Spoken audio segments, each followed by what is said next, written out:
Hey guys! Today I want to talk with you about My Policeman, a historical fiction/romance novel by Bethan Roberts. My Policeman was originally published in 2012 and it experienced a second rise in popularity in 2022 as it was adapted into a movie by the same name. As of now, I have not had a chance to watch the movie, so all the thoughts I will be sharing in this video are based on the novel alone. As per usual, we will start this video with a short synopsis, then proceed to the non-spoiler review and wrap it all up with the spoilers. If you haven't had a chance to read My Policeman yet, then do not worry. I will make sure to let you know when the spoilers begin. So in My Policeman, we get one story from two POVs. In one of them, we follow Marion, a young girl who falls deeply in love with her best friend's older brother. So deeply that years or distance or even his indifference cannot force Marion's feelings to die. At the same time, we follow Patrick, a man in his late 20s who has an established life, established career, and who also is willing to do what it takes to have Tom in his life. Though because of the time period our characters live in, everything is not nearly as simple as it seems. Tom and Patrick's relationship is impossible. Homosexuality is not merely frowned upon, it's an actual crime. So despite Tom reciprocating Patrick's feelings, he is forced to be practical and marry Marion instead. So before we dive into the book, I feel like it is crucial for us to understand the time period this novel is set in and how greatly the laws and societal expectations of the time affected the lives of all three of our main characters. Let's start with the obvious. In the 1950s, homosexuality was illegal in England under the Offences Against the Person Act of 1861, which criminalized gross indecency between men. This law was used to prosecute and imprison many individuals who engaged in same-sex relationships or activity. Homosexuals felt discrimination, stigma, and persecution in various aspects of their lives. For example, they were often banned from serving in the military, teaching in schools, and working in certain professions such as the civil service. Additionally, there were no legal protections against discrimination in housing or employment. Furthermore, the medical establishment at the time viewed homosexuality as a mental illness and attempted to cure it through methods such as electric shock therapy and hormone treatments. It wasn't until the 1967 Sexual Offences Act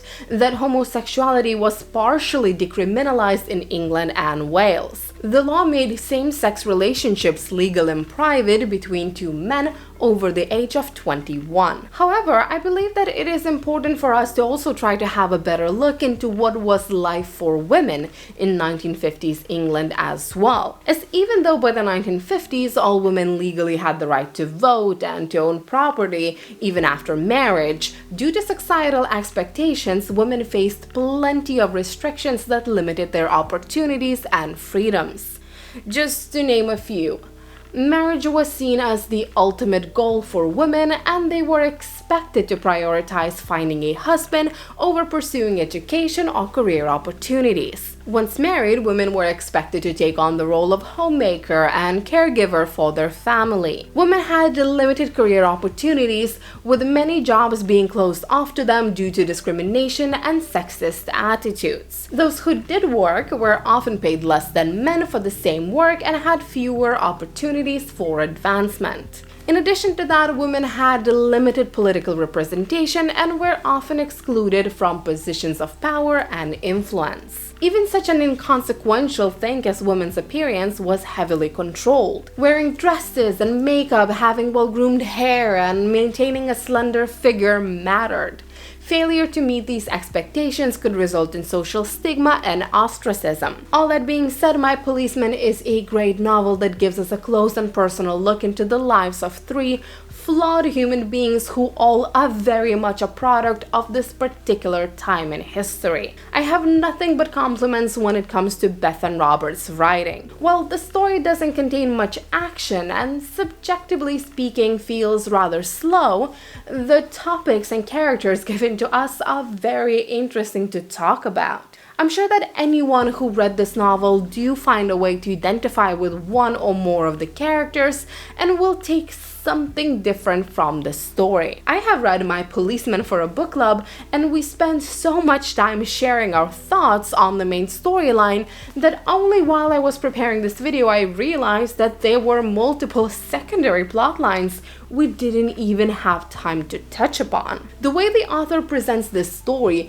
immerses us into this rather recent past, where we get to see a society which is vaguely familiar yet at the same time so outdated, without making any actual judgments on her part, was excellent. In addition to that, the novel is very simple to read, despite it having a difficult subject matter. It can be easily read in a couple of sittings, as it doesn't have much of a mental drain on you. Now, since I feel like being a nitpicky, I have to say that I found it rather disappointing that the story was only told to us from the POVs of Marion and Patrick. I mean, I understand why the author decided to not provide Tom with an authentic voice, but not being able to know what's happening in his head, for me, made this story feel somewhat incomplete. Maybe I would not have ended up feeling the way I did if Tom would have been a bigger part of the story overall. It's not only his POV that we are missing, but I would argue that we are missing Tom himself. We don't get a lot of scenes of Tom,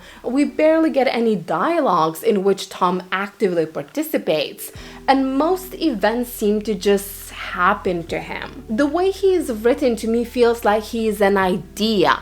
He's something Marion and Patrick create in their own heads rather than a living, breathing human being. It's just despite me having read this book, when it comes to Tom, I don't know anything of substance.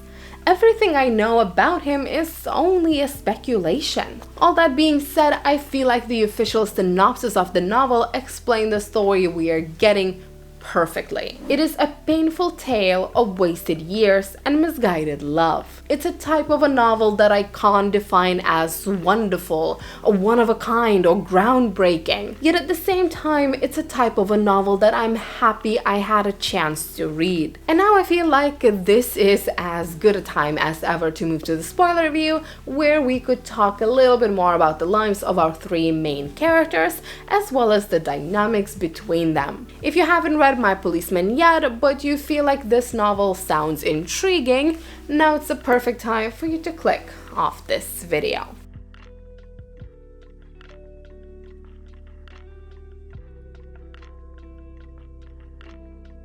Alright, let's start this spoiler review with my least favorite character in this novel, Tom. Now, before we get this started, I have to point out once more that a big part of my dislike towards him could stem from the fact that Tom is the only main character whose POV we never got to experience. Meaning that I might have been much more lenient towards the things he did if I had the chance to get a proper insight into his emotional state, as well as to follow his train of thoughts which led to him behaving the way he behaved. In addition to that, there is absolutely no way for me to know just how much fear and pressure Tom experienced as a homosexual man, living in a world where homosexuality is treated like both a disease and a crime. However, Patrick is also a gay man in 1950s England, and yet in my eyes he found a way to live his life in a way which is much more true to himself. So, Tom. I have to say that when I started reading My Policeman, I had big hopes for Tom as a character. And I guess part of it is because I was looking at him through the eyes of Marion and Patrick, people who tend to idolize Tom. The very first time where I separated my thoughts from the thoughts of our main characters is when I realized that Tom is ready to marry Marion without letting her know what she is getting herself into. Now, I know you might say that Tom couldn't risk telling Marion the truth because he was scared of her reaction. He was scared of being found out and losing everything. But to me, by asking for her hand in marriage, Tom damned Marion for the life of misery. When I sat down to think about it, I realized that despite Tom dealing with this injustice, he was still a man of his time, who saw women not entirely as equal. He shows enough respect towards Patrick, letting him know in advance about his intentions to marry and giving him a choice to decide whether Patrick wants to continue having Tom in his life, even if he has to share him, or if he wants to leave and find someone else. He shows this consideration towards a fellow man. Yet at the same time, he traps Marion into this lonely and loveless marriage. I mean, he could have at least tried to explain to Marion that he respects her and he values her and her opinions, and he believes that they could make a good match, yet that he doesn't think that he would ever be able to truly feel the way she feels about him. In that way, Tom would have at least given Marion an option to end this and find someone who will truly love her, or to marry him knowing that the relationship might never be a real happily ever after. After Tom and Marion get married, we see that Tom doesn't respect Marion enough to even spend their honeymoon without inviting Patrick to join them. And to add to that, despite not behaving like a husband, he expects Marion to behave like a docile housewife she ought to be. Marion is expected to cook and clean and make sure his clothes are ironed and he's well taken care of, while he does what he can in his power to avoid her. And what's even worse, Tom has the audacity to advocate for Marion to quit her job if and when she gets pregnant. Further on in their marriage, especially after Marion learns about Tom's and Patrick's trip to Venice, we can see Tom gaslighting Marion, making her feel like she is crazy. I guess what I'm trying to say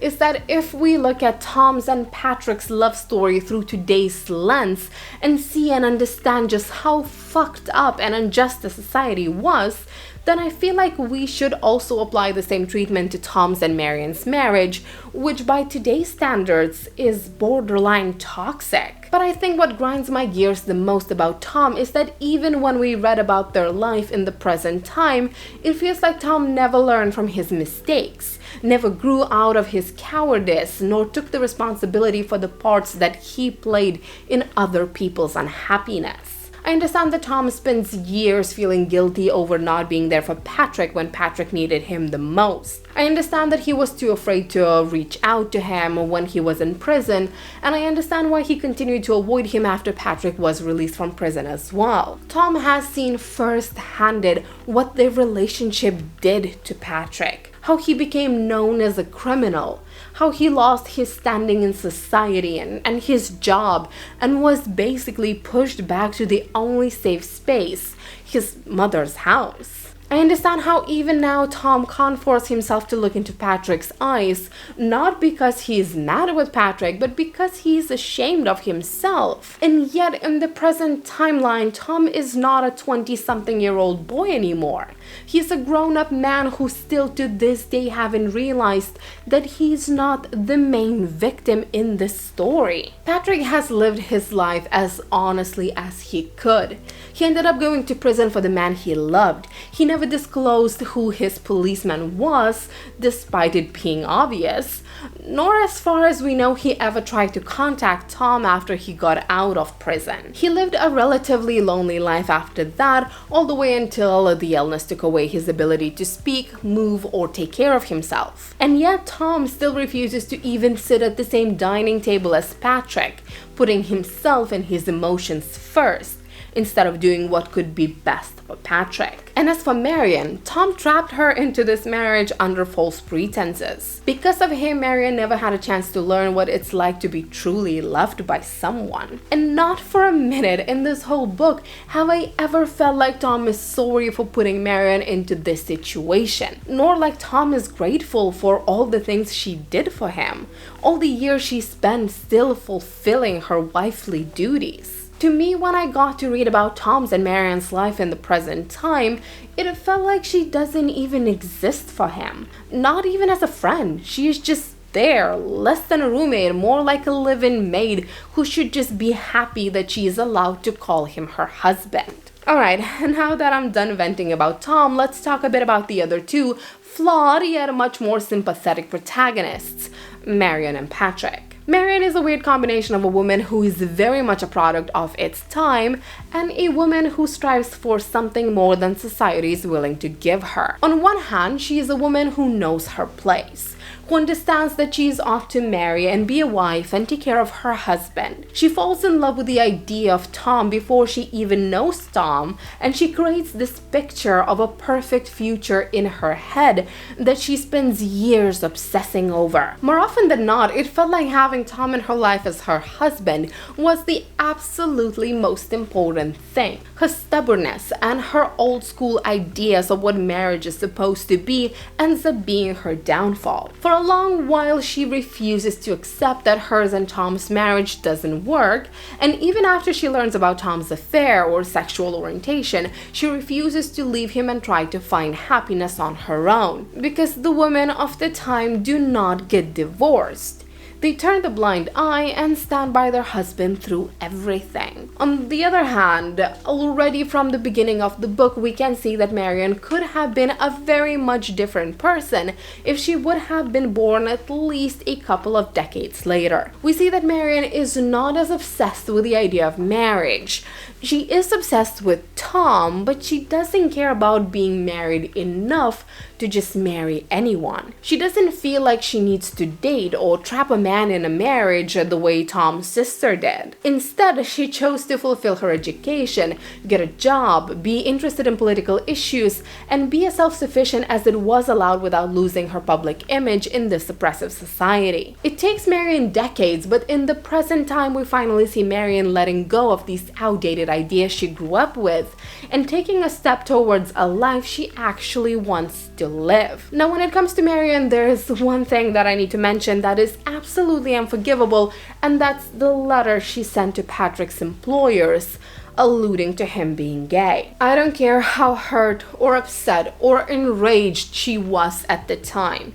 People learning that you are homosexual is as good as death sentence. And for her to make this judgment, to let others know about Patrick's sexuality, is beyond messed up. Besides being an awful thing to do, it's also very stupid, and while Marian is naive, she's not stupid. And even if she wanted to punish Patrick to get him out of her way, I'm sure that if she would have taken a second to really think about her actions, she would have understood how her letter will influence Tom's and her own life. Patrick and Tom being the very best friends who spend so much time together was not a secret. And if the society knows that Patrick is gay, then it's only logical that the people will soon start to gossip about how close the relationship between him and Marian's husband actually was. And I know that it wasn't her letter that ended up being the reason why Patrick went to prison, but it very well might have been. As for Patrick, I think I liked him the most out of the main trio. He's true to himself as much as the time period allows. He's never openly mean towards Marian, despite her having the thing he wants most in life, aka a public marriage with the man he loves. And he seems to treat all people around him with kindness and respect. That's not to say that he didn't come with his own set of issues. And the most obvious one is just how his relationship with Tom came to be. Patrick, just like Marian, falls in love with Tom to an extent that borders on obsession basically the moment he meets Tom for the very first time. It might be my own personal preference, but I always struggle to see insta love for anything more than a physical attraction. And here as well, Patrick starts daydreaming about Tom before he even has one-on-one conversation with the man. And he proceeds on looking for ways to trick Tom into having these private moments the same way Marian did. What does make this weird, in my opinion, is the fact that we know what Patrick has been through with his previous relationship. We know that he loved a man whom he could only see once or twice a week, who ended up committing suicide after someone started threatening him about letting everyone know about his sexual orientation. And yet, Patrick feels more than willing to embark onto another relationship with another man who might not be as open about his sexuality even to himself. Even more, he's doing everything in his power to initiate said relationship. And this, weirdly enough, at times made me feel like either Patrick didn't really care about his previous lover, or he didn't really care how the truth coming out would affect Tom. It pushed me to see Patrick as selfish. And even though, as I mentioned before, Patrick has never been openly rude towards Marianne, at times it wasn't easy to be inside his head. His constant need, born out of jealousy, to put her down, to mock her appearance and her naivete. Once again, though understandable, it was anything but kind. Overall, I have to say that all these three lives could have been very different if Tom and Patrick would have made a decision to move to Italy together. Well, Italy at the time wasn't much more open to homosexuality than England was. Their trip to Venice showed us that they could manage to have some sort of more relaxed or even semi-public relationship there. Of course, Tom leaving would put Marianne in an incredibly uncomfortable position, but I truly believe that Marianne, sooner or later, would have found a way to bounce back and would have eventually met a man who loves her for who she is, and if not, she would have found a way to live a happy life independently. That being said, I don't believe that Tom would have ever even considered a possibility of moving, because for him, his life was rather comfortable. I know that this might be a controversial opinion, but Tom had a good career. He earned good money. He had a good standing within society. He was respected. He created this facade of a family man without needing to put much effort in the actual marriage, as he married a woman who barely demanded anything from him. And on the side, he still found a way to keep love and passion in his life. And while this wasn't a perfect life, far from that, this life was comfortable. I would argue that Tom managed to have the best life out of three of them. Patrick never got what he wished for the most, aka a relationship he doesn't need to hide, and Marianne never got what she wished the most, the love and passion she craved. And once again, maybe I feel the way I feel because I didn't get an insight into Tom's mind, but this is the only conclusion I can reach with the information I've been given. But that's just my opinion. What about yours?